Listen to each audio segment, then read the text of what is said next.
వేణి సంఘం. త్రి అంటే మూడు, గంగా, యమున, సరస్వతి. వేణి అంటే ఆడవారు ఒక జుట్టు, వేణి అంటే త్రివేణి సంఘం. సూర్య భగవానికి ఏంటి ప్రియం? నమస్కారం. శివకి అభిషేకం. జలధార ప్రియ శివం. విష్ణు స్వామికి అలంకారం ప్రియం.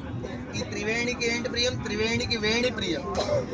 వేణి అంటే ఆడవారు ఒక జుట్టు కట్ చేసుకుని అమ్మవారికి దానం చేస్తారు. బ్రాహ్మడికి ఏంటి ప్రియం?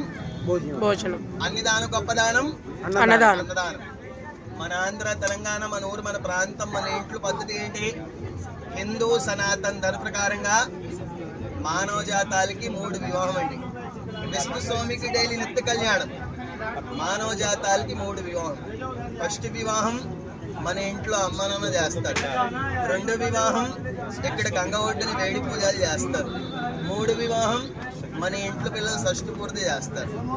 ఈ వేడి దానం ఎందుకు చేస్తారంటే వివాహం జరిగిన రోజు నుంచి ఆడవారమ్మకి 3 దోషాలు ఉంటాయండి.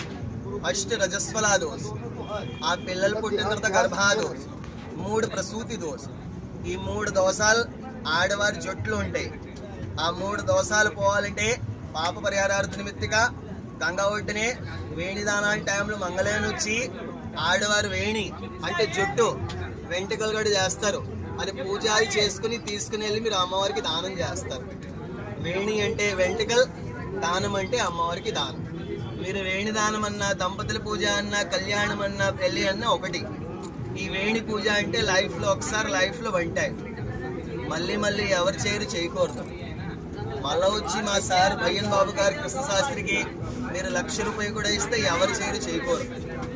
సంకల్ప ప్రాయశ్చిత్తాలు, గంగ పూజలు, మీ పెద్దలకి పిండ ప్రదానాలు మీరు ఎప్పుడైనా చేసుకోవచ్చు. ఈ వేణి దానం మళ్ళీ చేయకూడదు. అది మన తెలుగు పద్ధతి, ఆచార విధానం. మీరు ఇంటి దగ్గర యజ్ఞం చేస్తే మీకు అంత ఫలితం. ఈ ప్రయాగ పుణ్యక్షేత్రంలో సరస్వతి పుష్కరాలు